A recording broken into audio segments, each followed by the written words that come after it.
जय हिंद एवरीवन। अगर आप पूरे भारत में किसी भी राज्य से हो, आप तैयारी कर रहे हो टी आर्मी एग्ज़ाम की, आपका सपना है टेरिटोरियल आर्मी में जाने का, तो प्यारे दोस्तों आज की क्लास नंबर 12 आपकी है। और जिसमें हम आपको पता है स्पेशल जे के आपके लिए चला रखी है मैंने।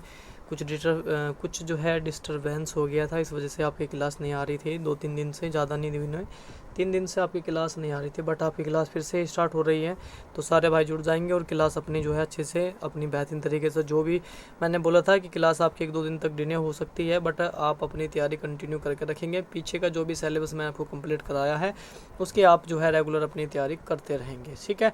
तो आज की क्लास में फिर हम आपके सामने जो है आ चुके हैं, और आज हम बेहतरीन तरीके से जो भी आपके सामने क्वेश्चन रहने वाले हैं वो सारे क्वेश्चन मैं आप सभी को कराने वाला हूँ। तो जो भी भाई अभी हमारे साथ जुड़े हैं तो अपनी तैयारी पे फिर से लग जाएगी और अच्छे से अपनी तैयारी को ध्यान से करेंगे। तो आज भी हम जो है टॉप 50 क्वेश्चन आप सभी के सामने लेके आए हैं। 50 क्वेश्चन यहाँ पे हम जो है करने वाले हैं। तो सबसे पहला नंबर 1 का क्वेश्चन आपकी स्क्रीन पर है, जिसमें हम बात करेंगे सूर्य की सतह का तापमान आपसे पूछा जा रहा है कितना होता है। ये आप बता रहे होगे यहाँ पे मुझे 6000 डिग्री सेल्सियस होता है। कितना होता है भाई? 6000 डिग्री सेल्सियस होता है। पृथ्वी का व्यास की बात करें तो पृथ्वी का व्यास अगर आपसे पूछा जा रहा है तो आप यहाँ पे बता रहे होगे 12742 होता है, किलोमीटर के हिसाब से आपको बताना होगा, ठीक है। उसके बाद अगला क्वेश्चन आपकी स्क्रीन पे आता है, चंद्रमा पर गुरुत्वाकर्षण पृथ्वी पर कितना है? तो ये हो जाएगा 1/6 हो जाएगा। कितना हो जाएगा? 1/6 हो जाएगा। सबसे चमकीला ग्रह कौन सा है अगर आपसे पूछा जाए तो आप बताओगे शुक्र, ठीक है। पृथ्वी की बहन किसको कहा जाता है? शुक्र को कहा जाता है। भोर का तारा, सांझ का तारा किसको कहा जाता है? भोर का तारा, भोर का तारा, ये भी आप नोट करके रखोगे, ठीक है। सांझ का तारा, सांझ का तारा, ये भी आप नोट करके रखोगे, ठीक है। सांझ का तारा ये किसको कहा जाता है? ये भी आप नोट करके रखोगे, किसको? शुक्र को।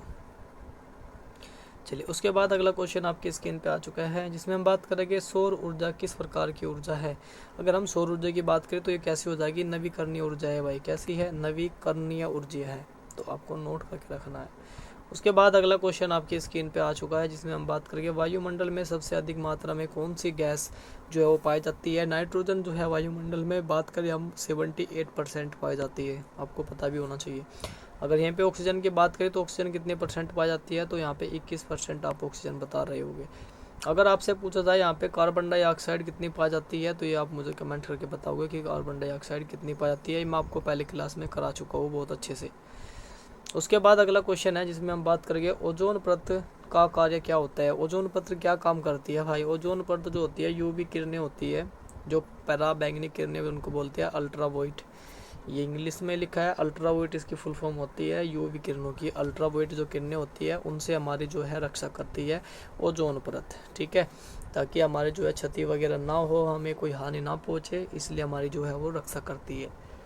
पृथ्वी की से बाहरी परत क्या कहलाती है? सर पृथ्वी जो सबसे बाहर होता है उसको भूपट्टी कहते हैं। सिंपल क्वेश्चन है। ज्वालामुखी से क्या निकलता है? ज्वालामुखी से मिल निकलता है लावा। भूकंप की तीव्रता किस में नापी जाती है? रिएक्टर स्केल में नापी जाती है। किस में? रिएक्टर स्केल में मापी जाती है। उसके बाद मानव शरीर में कितनी कशेरुकाएँ होती है भाई? कितनी होती है? ये होती है 33। कितनी हो जाएगी? 33 हो जाएगी भाई। और दोस्त आपको एक चीज़ें याद हो, यहाँ से क्वेश्चन बनता है, और जो कि मैं आपको क्वेश्चन यहाँ से बहुत सारे कराए भी है, ठीक है। जब मैं आपसे पूछ रहा था तो टोटल आपकी मसल्स के अगर आपके पूछ जाए तो टोटल आपसे पूछा जाए कि मसल्स के बारे में, मांसपेशियों की संख्या का टोटल आपसे पूछा जाए तो आप कितने बता रहे होगे? 639। कितने बता रहे होगे? 639। याद आ जाएगा। मैंने आपको चीज़ें करा रखी है बहुत अच्छे से, बहुत बेहतरीन तरीके से सारी चीज़ें मैंने आपको करा रखी है। फिर भी अगर आपने कोई क्वेश्चन गलत कर दिया ना तो भाई आपकी खैर नहीं, ठीक है, क्योंकि इतनी अच्छे से मैं चीज़ें करा रहा हूँ आपको। तो फिर भी अगर आप क्वेश्चन गलत कर दोगे तो फिर तो भाई आपको पता ही है, बस अच्छी बात नहीं होगी सारी चीज़ें। और जिसमें कि मैं आपको हर एक चीज़ के बारे में बात करा चुका हूँ, जिसमें हर एक चीज़ के बारे में कैसे, जैसे मैं आपको बात बताना चाहूँ, पसलियाँ कितनी है ये भी मैं आपको बता चुका हूँ बहुत अच्छे से। 25 अगर आपसे पूछा जाए कि पसलियाँ कितनी है तो आप कितने बताओगे? 25, ठीक है। अगर आपसे पूछा जाए हाथी में हड्डियाँ कितनी हैं तो आप क्या बता रहे होगे? 60 होती है। हाथ की हड्डियाँ कितनी होती है? 60 होती है हाथों में हड्डियाँ। अगर आपसे पूछा जाए पैरों में हड्डियाँ कितनी होती है तो पैरों में भी हड्डियाँ 60 होती है। तो पैरों में कितनी हड्डियाँ होती है भाई? पैरों में हड्डियों की संख्या 60 होती है, एकदम आप बता दोगे पैर की भी, ठीक है, पैरों की दोनों की मिला के। उसके बाद रीढ़ की हड्डी पूछा जाए, आपके रीढ़ की हड्डियों में पूछा जाए कितनी हड्डियाँ होती है, ठीक है। तो रीढ़ की हड्डियों में होती है, कितनी होती है भाई? ये इम्पोर्टेंट क्वेश्चन है रीड वाला, ठीक है। तो इसको हम कर देते हैं। पूछा जाए तो आप क्या बताओगे यहाँ पे, तो आपको बताना है 26। क्या बताना है? 26 होती है भाई, ठीक है। अगर बच्चों में पूछा जाए, बच्चों में कितनी होती है, बच्चों में पूछा जाए तो भाई बच्चों में आप बताना कि ये होती है 33। अगर बच्चों में पूछा जाए, वयस्कों में पूछा जाए तो 26 होती है, ठीक है। ये आपको याद रखना है, ठीक है। और कोई अलग से डाउट वगैरह आपका कोई आना नहीं चाहिए, क्योंकि सारे क्वेश्चन आपको कराया जाए। हाँ, एक क्वेश्चन और बनता है खोपड़ी वाला, एक क्वेश्चन बनता है खोपड़ी वाला। तो खोपड़ी वालों को भी साथ साथ लपेट ही देते हैं जब करा रही है। तो खोपड़ी या कपाल के बारे में पूछा जाए, खोपड़ी या कपाल में हड्डियों की संख्या पूछा जाए कितनी होती है, तो आप यहाँ पे क्या बता रहे होगे, यहाँ पे बता रहे होगे आप 29, यानी कि 29 होती है। कितनी होती है भाई? 29 होती है। एक क्वेश्चन और बनता है चेहरे का, चेहरे का भी क्वेश्चन बनता है। चेहरे में हड्डियाँ पूछा जाता है, तो चेहरे में आपको भी बेसिक क्वेश्चन है, आपको पता होना चाहिए यार। बेसिक क्वेश्चन टीएम में बनती है। चेहरे की हड्डी पूछा जाता है कि चेहरे में कितनी हड्डियाँ होती है, तो ये क्वेश्चन बनता है। इसका आंसर आप बिल्कुल एकदम दे रहे होगे। चेहरे में कितनी हड्डियाँ होती है? 14 हड्डियाँ होती है, ठीक है। अब बारीकी से हम पढ़ना चाह रहे हो तो बारीकी से मैंने क्लास दे रखी है, जिसमें मैंने बहुत अच्छे से बारीकी से हर चीज़ के बारे में एक्सप्लेन करते हुए समझाया हुआ है। चलिए उसके बाद आगे बढ़ते हैं। आगे हम बात करेंगे यहाँ पे रक्त का पीएच मान आपसे पूछा जाए तो 7.4 बताओगे आप। कितना बताओगे? 7.4 आप बता रहे होगे। शरीर का संतुलन कौन बनाए रखता है? शरीर का संतुलन कौन बनाए रखता है? सेरेबेलम। तो यहाँ पे पढ़ लेना अच्छे से, मैं जो बता रहा हूँ सेरेबेलम की मैं यहाँ पे बात कर रहा हूँ। किसकी बात कर रहा हूँ यहाँ पे? सेरेबेलम की। अगर आपसे पूछा जाए बुद्धि का केंद्र किसे कहा जाता है? अगर आपसे पूछा जाए बुद्धि का केंद्र, अगर आपसे क्वेश्चन बन रहा है कि बुद्धि का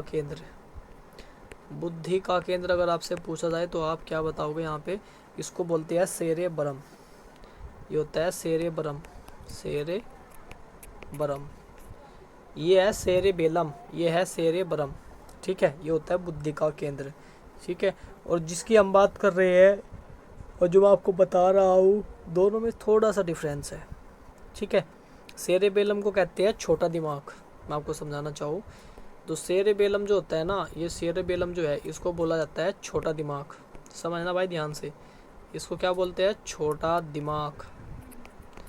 ये छोटा दिमाग कहलाता है भाई, ठीक। याद रहेगा, कोई गड़बड़ तो नहीं करेगा, बिल्कुल ठीक है।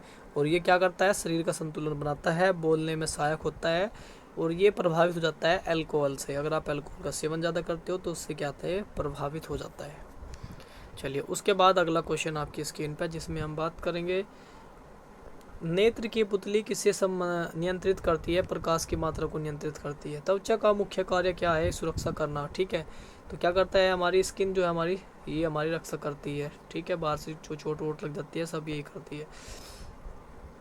लीवर का मुख्य कार्य क्या होता है? लीवर का मुख्य कार्य होता है पित्त निर्माण करना। किडनी का मुख्य कार्य क्या होता है? ब्लड का फिल्ट्रेशन करना, ठीक है, रक्त को शुद्ध करना। पसीना किस प्रकार की ग्रंथि होती है? पसीना जो है एक श्वेत ग्रंथि होती है। कितनी होती है? श्वेत ग्रंथि कहलाती है। मनुष्य की सामान्य श्वसन दर कितनी होती है? 16 से 18 प्रति मिनट होती है।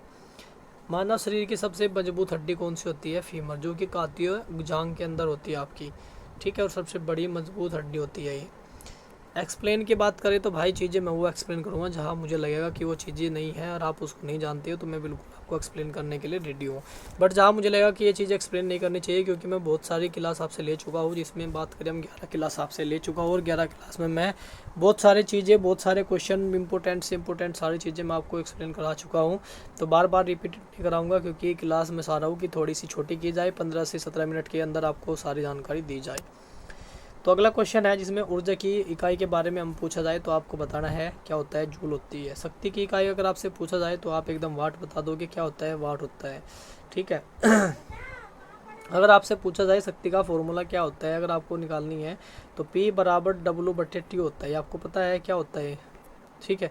अगर आप यहाँ से निकालना चाहो तो कैसे निकाल सकते हो? यहाँ से आप समय भी निकाल सकते हो, यहाँ पे आप वर्क भी निकाल सकते हो। अगर आपसे यहाँ पे बोला कि समय निकालना है तो यहाँ पे T यहाँ पे आ जाएगा, तो T बराबर आपको कैसे करोगे? P/W/P कर सकते हो आप, ठीक है। अगर आपको बोला जाए यहाँ से वर्क निकालना है तो आप वर्क जब निकालोगे तो W बराबर P गुना T हो जाएगा। आप यहाँ से वर्क भी निकाल सकते हो आपका, ठीक है, कार्य भी आप यहाँ से निकाल सकते हो। एक फॉर्मूले से आप यहाँ पे 3 काम कर सकते हो, बस थोड़ा दिमाग लगाने की ज़रूरत है।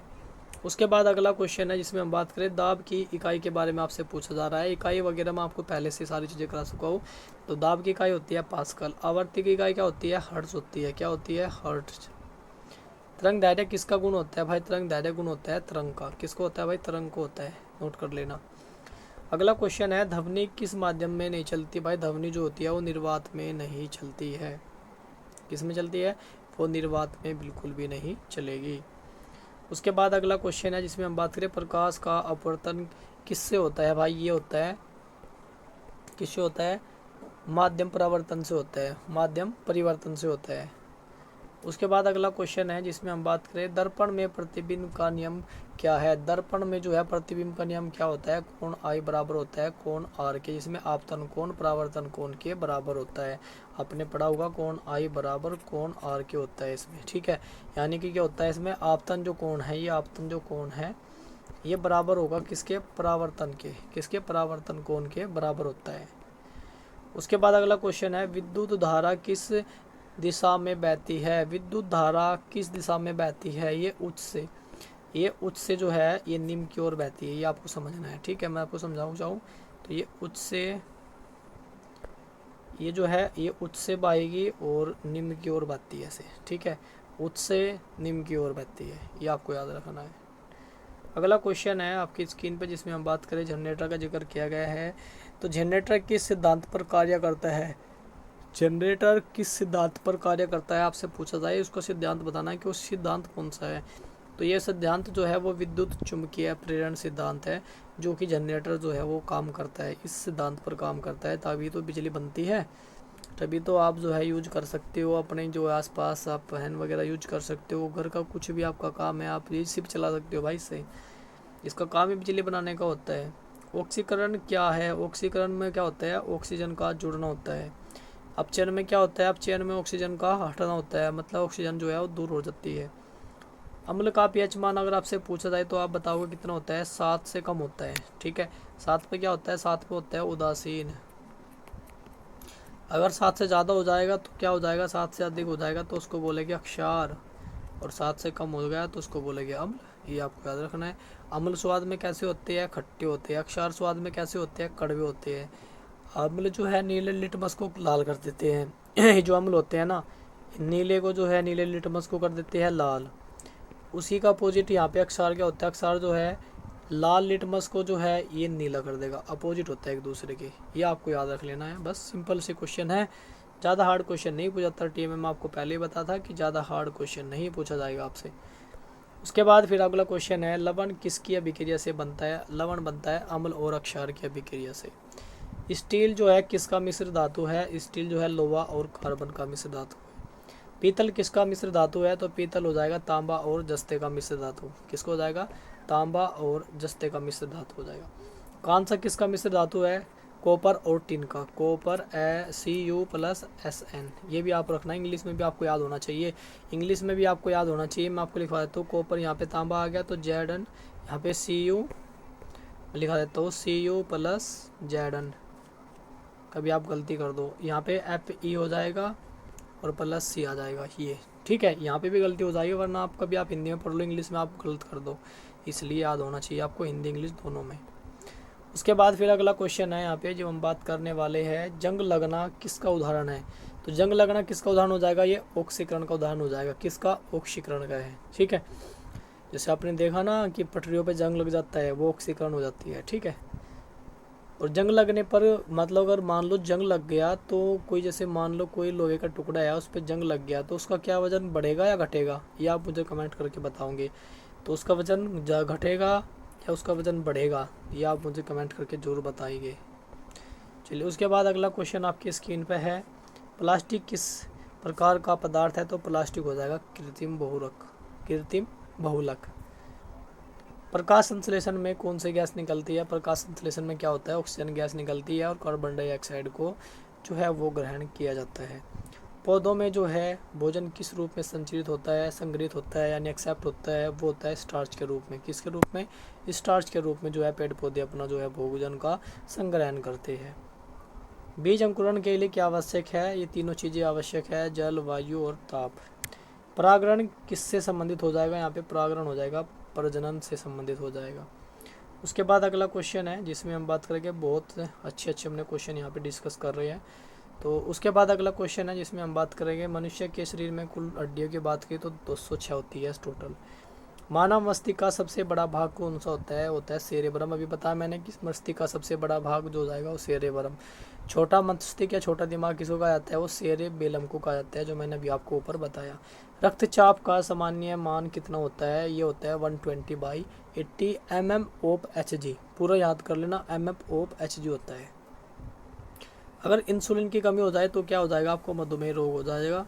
अगर आयरन की कमी हो जाए तो आयरन की कमी में आपको क्या हो जाता है, एनीमिया हो जाता है, एनीमिया। और मानव शरीर की सबसे बड़ी ग्रंथि के बाद पूछा जाए तो मानव शरीर की सबसे बड़ी ग्रंथि है भाई लीवर। ठीक है, क्या हो जाएगी, लीवर।